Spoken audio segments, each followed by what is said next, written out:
Yo la team, j'espère que vous allez bien, que vous avez passé une excellente journée. On se retrouve ce soir pour une vidéo habituelle de pronostics sportifs au programme de demain. Forcément, comme hier, on va parler Ligue des Champions avec un match qui nous concerne un peu plus. Les Français, c'est Monaco qui se déplace à Donetsk avec tout de même un déficit d'un but. Et on va également parler tranquillement des deux autres rencontres. Le but, c'est tout simplement de connaître les 32 équipes qualifiées. Et vous le savez, si vous êtes ancien sur la chaîne, jeudi matin à 10 h, juste avant le tirage au sort officiel, on fera une petite simulation sur la chaîne.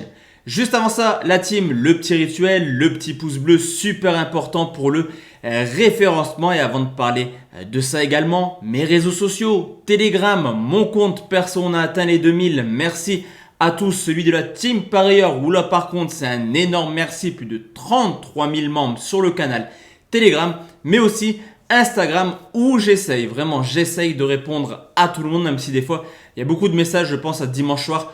Entre Nice et Marseille, j'ai au moins une trentaine de messages. C'est très compliqué de répondre à tout le monde.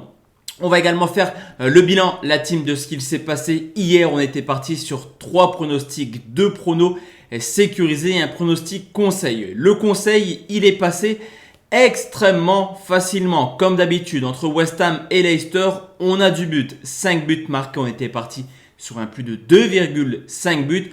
Concernant les pronos sécurisés, on était à ça de faire un perfect. Séville s'impose à Retafe. On était parti sur victoire de Séville. Et on a bien fait de combler avec un nul car Séville marque à la 93e minute. Malheureusement, Auxerre, malgré une nette domination en fin de partie, n'a pas réussi à égaliser, ce qui nous aurait validé le match nul remboursé si Auxerre s'impose. Victoire des Guingampais à la Baie des Champs sur le score de 2 buts à 1.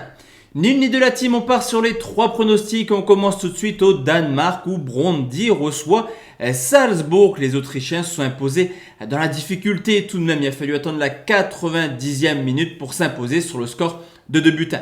Alors, champion du Danemark, Brøndby, pour l'instant, c'est pas la folie à domicile. Un seul petit point en 2 matchs à domicile, au contraire de Salzbourg qui enchaîne, comme depuis 2 ans maintenant, les excellentes prestations.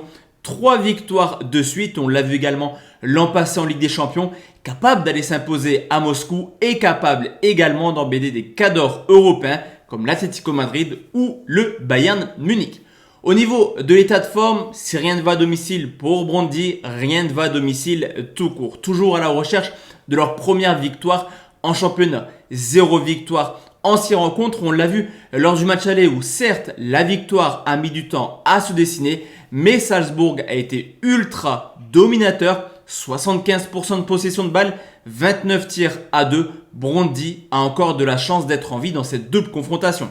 De son côté, Salzbourg, quant à eux, enchaîne les excellentes prestations. Il reste sur une belle série de 7 victoires officielles, 21 buts marqués. Et comme tous les ans, après Haaland, après Daka, place maintenant à Adeyemi, le jeune Allemand de 19 ans qui a déjà inscrit 7 buts cette année. Salzbourg a également eu l'occasion de procéder à un gros turnover ce week-end pour vraiment se focaliser sur cette rencontre. Je pense que cette équipe qui joue tous les matchs jouera encore une fois pour venir s'imposer. Il devrait, somme toute logiquement, finir le taf plutôt tranquillement. Victoire de Salzbourg, c'est coté à 1,50. Deuxième pronostic, la team, on va là en Croatie où Zagreb reçoit Tiraspol. Là par contre c'est totalement différent. Sensation à l'aller, Tiraspol s'est imposé sur le score de 3-0. Cependant, c'est pas étonnant au vu du début de saison de Zagreb. On l'avait dit lors de la dernière vidéo, victoire de Zagreb remboursée si Tiraspol. Car Zagreb à domicile, là aussi n'est pas aussi tranchant que les années précédentes. 3 victoires, 2 nuls pour déjà une défaite et sur les 3 victoires, 2 victoires par seulement un petit but d'écart. De son côté, Tiraspol, qui est clairement la surprise de ce début de compétition en Ligue des Champions, a fait d'excellentes performances. 4 déplacements Ligue des Champions plus championnat, 3 victoires, 1 nul, dont un nul à l'Étoile Rouge de Belgrade, où au vu des stats, je ne vais pas vous mentir, j'ai pas vu le match, mais l'Étoile Rouge mérite pas mieux qu'un match nul.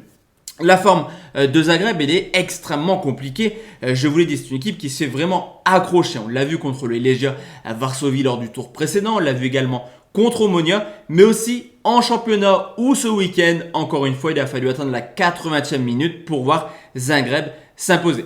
De son côté, Tiraspol a quand même un sacré avantage. La fédération moldave leur donne la possibilité de jouer leur match de championnat plus tard. On est déjà à la 7e journée en Moldavie.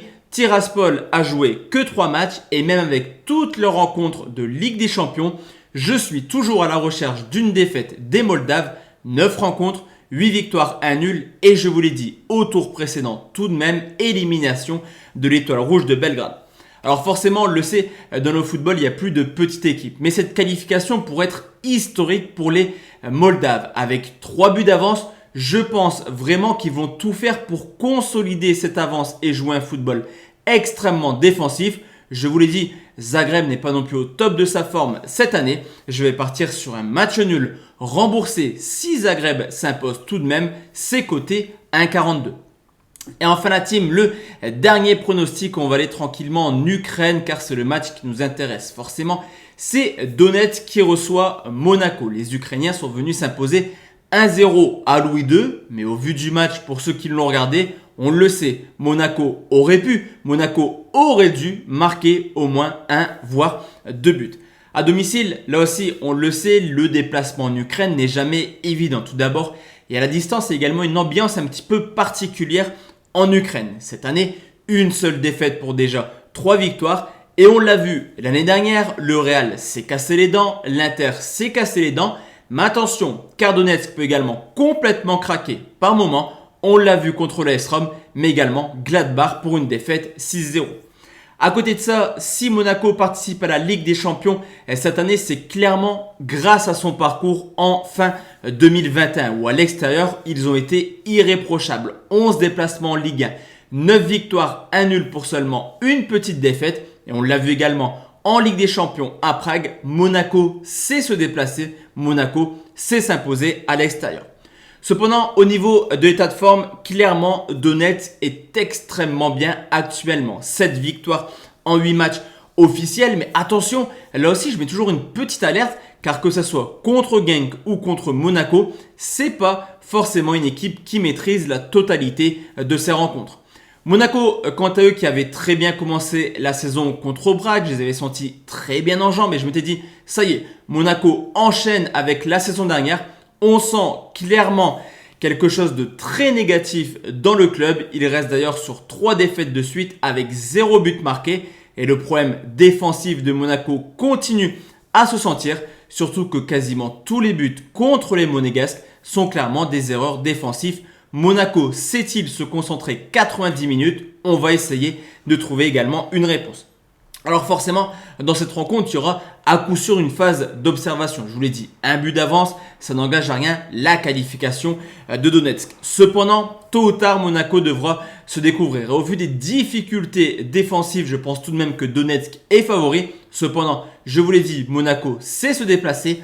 On sécurise. Victoire de Donetsk remboursée si Monaco. En gros, pas de nul. C'est coté 1,74. Donc voici la team, mes 3 pronostics pour demain. On se retrouve forcément demain soir pour une nouvelle vidéo Europa League, Conference League. On croise les doigts pour les Rennais. Excellente journée à tous et à toutes. Ciao, ciao.